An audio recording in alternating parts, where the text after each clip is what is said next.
Welcome back to the Mentor Show, which offers quick lessons packaged within minisodes for busy founders and startup leaders like you.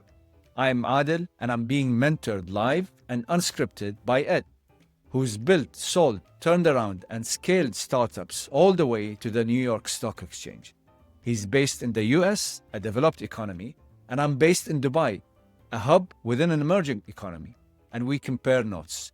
This is real talk, no scripts, no theory. Let's get into it. Interesting. You're raising another question towards the end of this answer, which is managing money and choosing the right CFO.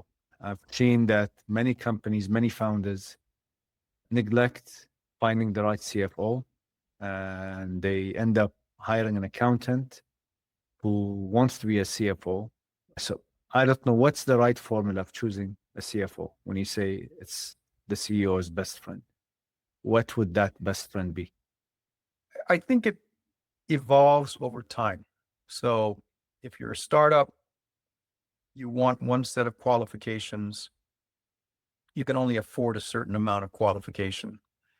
If you're a later stage company that's starting to scale aggressively, that's a whole different set of skill sets. And I think as CFO, as CEO, you and your board are going to have this conversation about when is it appropriate to bring on a certain set of talents. So I would say in a startup environment, having just a basic accountant to start the books, set up the general ledger, accounts payable, accounts receivable, all those very basic business processes, you can get by with a relatively vanilla flavor of accountant to do all that.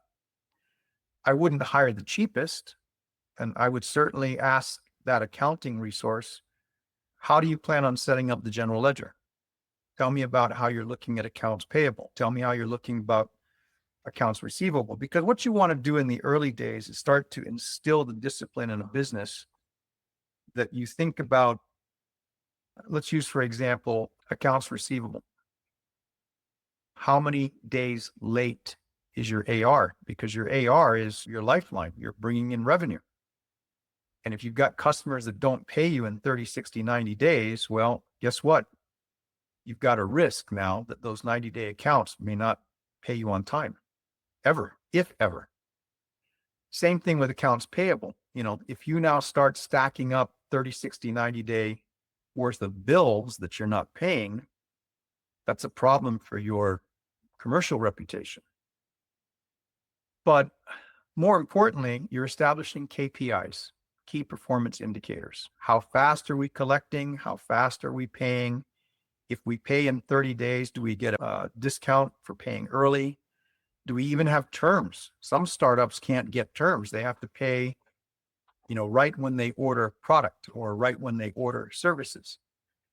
So you have to bring in the right financial resource for where the business is. And regardless of how sophisticated they are or elementary they are, they have to start thinking about how do you measure performance, because those KPIs should start to drive bonuses. They should start to drive strategic growth plans. They should start to drive how you think about raising the next round of capital. And you can't do this through just gut feel. You need to have some hard data points, because look, if your revenue is growing at a doubling rate, let's say you actually see yourself being able to double at the end of the year. So you're growing at 7 to 10% month on month. You're going to need cash. If you're not growing that fast, maybe you don't need as much money as you think. Maybe you're actually not operating as efficiently as you would like. So your accounting partner, your financial partner, should be able to help think about how do you measure these kinds of business characteristics to help you manage the business, to help you raise money, quite frankly, also to help understand the cadence on how you hire people. Because you can hire people faster than your business can actually support. And if you wait long enough and you keep doing that, at some point, you're going to have to lay off a whole lot of people because you hired faster than you really needed the skill set. And I'm assuming also the funding projects as well. This applies to projects, right? So if I take on a project and I don't have the budget for it, then I might Yes, risk. I actually think that a lot of things that happen in the middle ground of a company, so it's gotten past startup, but it's not quite at full acceleration. Projects get done because it sounds good in a meeting. Features get added because you get a popular customer that just says, I need this yesterday. So everybody stops what they're doing and they go build that particular feature. I think the step that gets missed in those examples is the financial partner coming in and saying, if we invest this much money, what's the payback required over what period of time? And if that basic accounting financial discipline is not inserted into every expenditure, you may end up building a feature that only one customer wants and the other customers could care less. Your payback is going to look terrible, right? You might have a financial partner that says, gosh, if that one customer is the only customer, because our sales executive says there's not a demand in the vast marketplace or the majority marketplace, you know, if we really want to keep this customer happy, let's go back and offer them a bespoke customization service. And we will build that feature just for them. Yes, we'll put it into the broader market, but I would say, hey, if you want it, it's not on our current roadmap, but we're happy to build it for you for a consulting fee. Right? There's all sorts of ways to deal with these situations as they come up, but it pays to have a really good financial partner whose primary goal is to make sure the business never runs out of money. So they share your same commitment to that mission. Sometimes there is a stereotype where you hire, it's like hiring engineers, you hire finance experts who are not people pleasers, you know, or lack the communication skills. Do you think that this is a real thing, or is it a requirement of a person? Can they go by without having to be communicative and nice and being able to carry a conversation with people? Yeah, that's another good question. I would say that I would probably die on this concept. This is an important concept to me. As the CEO of a company, yes, you are the leader of the overall business, but every executive that you hire, from CFO to COO to head of sales, head of engineering, head of marketing, they are all leaders as well. So if you have a executive who's a savant at finance, or a genius at engineering, or, you know, just the best marketing person. Marketing and sales, I don't worry too much about because they tend to be very people-oriented individuals.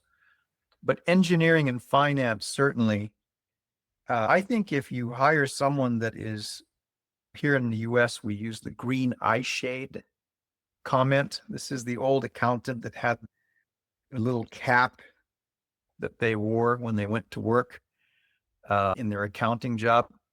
But they're so focused on the numbers that they don't see left or right of what makes those numbers be what they are. They have to be sensitive to people. They have to be commercial. That's really the phrase I'm looking for. They have to be balanced, right? So if you have let me use a VP of technology, loves to write code, loves to debug code, loves to sit with the engineering team and do hackathons and whatnot, that's all great. But if they don't say, hey, I've got to take 5 engineers offline to build this feature, what does that cost? How is it going to pay for itself? They have to be commercial as well. And if you don't have that, then guess what? Someone else has to take on the burden of thinking about that commercial element for that division. And so now I would argue, from the outside looking in, you actually have a weak VP of technology because they're very technical, but they're not commercial. This is really helpful. Before we leave the CFO question, when would be the right time to bring a CFO? And what would be their primary role? Is it to talk to investors? Is it to manage the cap table? That's a really good question. My experience would suggest that, probably once you've raised the first $5 to $10 million of investment, you're going to need a proper CFO. Up until then, you can probably get by with a person that's more a controller or an early VP of finance. Again, they'll get the basic mechanics of the business modeled in the general ledger, in the accounts payable process, the accounts receivable process. They may even find ways to help do things like set up corporate credit card accounts with American Express and whatnot. Very basic finance. They'll be able to generate early reports to show you how the revenue is trending up, how the expenses are trending, things like that. So very basic KPIs people like this can actually take care of. But once you get to $5 to $10 million, you now have much more sophisticated requirements that a CFO can bring to the table, such as, can you set a debt line, a revolving debt line that's maybe asset backed if you're an asset type business? Can you create leverage through a debt line, especially right after you have a financing? Because if you have a financing, you're sitting on, let's say, a $10 million cash infusion from the venture community. Might be a great time to take out a $2 million credit line, because now all of a sudden you have $12 million you can work with, not just 10.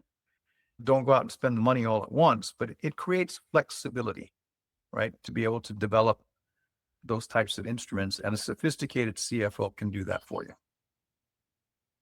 Are these things that a fractional CFO could work with? Like, there are many of these companies coming out now offering fractional CFO services. I think they can be a very useful resource. In fact, I have colleagues that have gone out and started successful, fractional CFO businesses, and they've done quite well for themselves in terms of earning a living, and they provide an incredibly valuable service to companies that are either they've lost a CFO and they need to find a replacement while that hiring process is happening. They still need, the coverage of an expert. They can also provide a fractional service early in a business's lifespan where they've grown past the controller, they've grown past the accountant, they've grown past the controller. They are ready to think about a CFO, but they're not quite there yet. So they bring somebody in at a fractional level to at least start setting the basic building blocks in place. Yeah, fractional CFO has its place. No different than a fractional COO. Sometimes that can add value to a business as well. That's it for this Minisode. Big thanks to Ed and to all of you for tuning in. If this sparked something, hit subscribe so you don't miss the next one, and make sure you share it within your network. Got a question for Ed? Drop it within the comments. See you next time.